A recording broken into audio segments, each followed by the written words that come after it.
Számíthat ma egy utas, ha taxiba ül, ezt tesztelték az egyik fogyasztóvédelmi magazin munkatársai, kollégáink pedig velük tartottak. Lássuk, mit tapasztaltak. Van, hogy rászorulunk a gyors közlekedésre? Na, nem a 104-et hívjuk ilyenkor, de akkor mit? Taxit, de melyiket? 240 forint per kilométerért inthetünk le egy taxit az utcán, ez minden esetben bármelyik társaságnál így van, de telefonon már nagy az árkülönbség. Valljuk be, szkeptikusak vagyunk, hogy már 161 forint per kilométerért odavisznek a legközelebb úton, ahova indultunk. Pedig bármilyen furcsa, a taxisok legtöbbje a kikiáltási áron fut, tisztelet a kivételnek. A 12 társaságot átfogó tesztfelmérésen egy társaság bukott nagyot. Egy taxissal kerültem komoly konfliktusba, aminek azóta is lett következménye, hogy megkeresett, hogy talán találkozna velem személyesen. Én hát udvariasan bár, de kitértem, mert nem gondolom, hogy személyes eltérésünk lett volna. Ő egyszerűen becsapta az utasát, aki adott esetben én voltam, pekére éppen egy teszt részei voltam. Utólag mindenféléket mondott, hogy be se volt kapcsolva az óra. Hogy csapta be? Hát egyszerűen abból a tarifából, amit ő közölt velem előre, az az ár, az ki sem jöhetett, hiszen a távolságot tudtuk előre, az időt megmértem, viszonylag komoly matematikai felkészültségem van, deriváltam, mindent csináltam, nem jött ki az az ár se, ahogy lehetett, hiszen ugye konkrétan a szolgáltatási elemekből nem tudjuk azt megmondani, hogy pontosan mennyibe kerül egy fuvar, a várakozási díj hogyan lép be a kilométer díj helyett. Sajnos ezt nagyon sokan nem tudják. Az emberek, akik taxiba ülnek, azt gondolják, hogy a várakozási díj a közlekedési értelemben várakozásra vonatkozik, tehát amikor kiszállok az autóból, bocsánat, van egy kis dolgom, bemegyek a boltba, mindjárt jövök, és ez tart 3 percig, akkor 3 percre bekapcsolna a várakozási díj nevű tarifa. De ez nem így van, hanem úgy van, hogy minden olyan esetben, amikor a taxi sebessége körülbelül 15 km/h sebesség alá csökken, akkor a kilométerdíjról a taxióra a várakozási díj tarifába vált át, egész pontosan abba, amelyik a taxis szempontjából kedvező.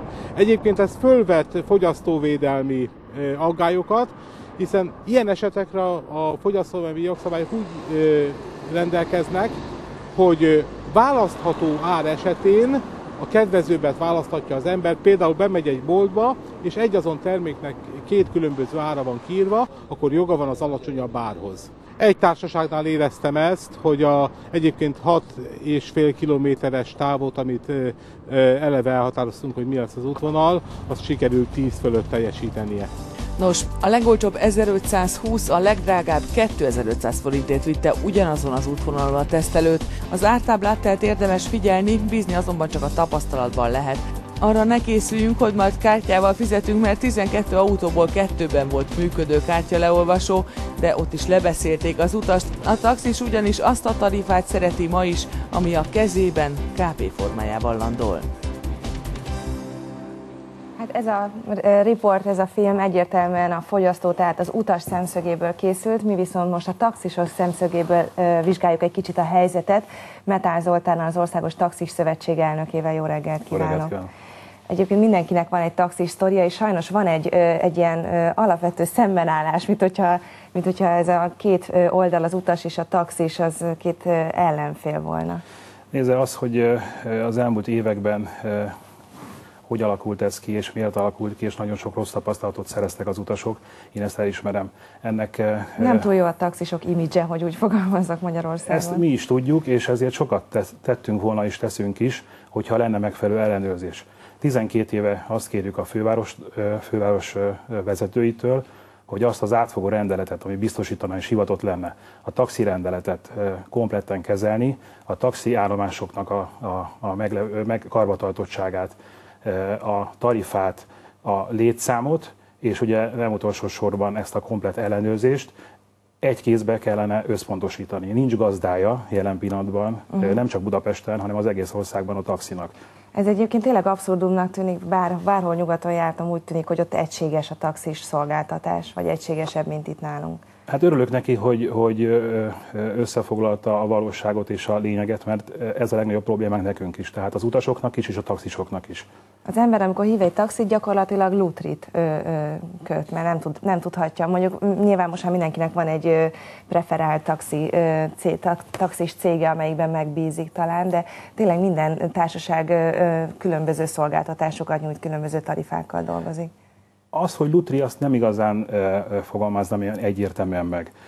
Az, hogy vannak szolgáltatásban különbségek, az meg egy természetes dolog, hiszen a verseny hozott egy lehetőséget, és az utasok érdekében megindult egyfajta verseny, és nem csak az ára gondolok, hanem a szolgáltatásra. Itt a berangozóban azért elhangzott, hogy nem volt kártyaelfogadásra lehetőség. Nagyon sok olyan, illetve van több olyan taxitársaság Budapesten, ahol működik a kártyalehúzó berendezés, és ott nem kérdés, hogy használhatják-e a gépkocsi vezetők, hanem használniuk kell. De térjünk vissza ehhez a felhíváshoz, amit önök hoztak nyilvánosságra. Ebben például az első számú pont az, hogy azonnali létszámkorlátozás, tehát önök szerint is túl sok a taxi, vagy túl sok a társaság, és hogy nem megfelelő ez sem, hogy mindenki a saját szolgáltatásaival egy picit próbál a másik alá menni. Egy picit visszakanyarodnék 12 évvel ezelőtti időszakra, hogy a tisztelt nézők megértsék, miről is van itt szó. 12 évvel ezelőtt született egy átfogó döntés, egy rendelet, a minisztériumi kormányrendelet, illetve a főváros hozzátette a saját működési rendeletét, ami a taxikra vonatkozik. Ez hivatott leírni és biztosítani, és gyönyörű szépen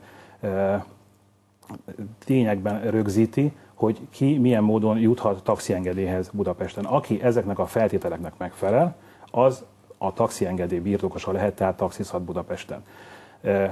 Ugyanez a rendelet kimondja, hogy egy taxiállomás KHT-t kell létrehozni, amit létre is hoztak 12 évvel ezelőtt, csak hogy lyukasan hagyták ezt a rendeletet, mert nem határozták meg, hogy milyen férőhelyen és hány darabot kell létrehozni.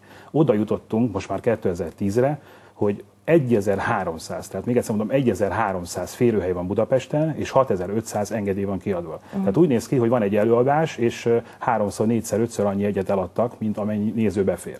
És mit csinál akkor a többi 5000 taxis? Furikázik a városban? Furikázik a városban, ugyan azt is kimondja ez a rendelet, hogy taxiállomáson vehet fel utas, taxiállomáson kell várakozni, tehát a recesszió egy olyan folyamatot indított be és gyorsított fel, ami tavaly tavasszal arra ösztökélte az érdekképviseleteket, nem csak az Országos Taxiszövetséget, hanem a Taxifuvarszerző Társaságok Szövetségét és az országos érdekképviseleteket, hogy gondolhatnék még itt a köztestületre, a kamarára is, hogy összefogtak.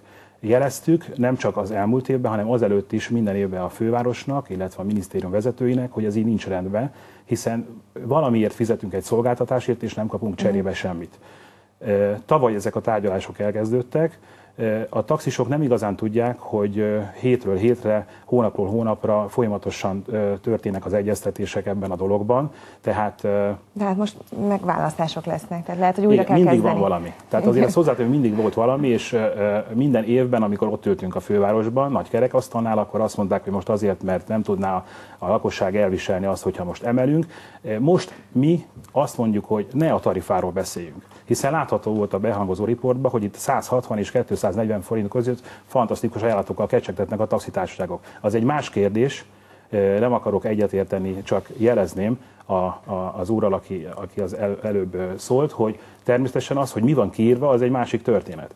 Én arra buzdítanám az utasokat, hogy csak és kizárólag olyan taxitársasággal utaznak, akiket tudnak ellenőrizni, és kontrollálható. Akiknek olyan hátterük van, olyan irodájuk, olyan rendszerük van, hogy ha utaspanaszt beérkezik a központba, addig, amíg nem történik meg ez az átfogó nagy ellenőrzés a főváros részéről, addig sincsenek veszélybe, hanem inkább biztonságban vannak.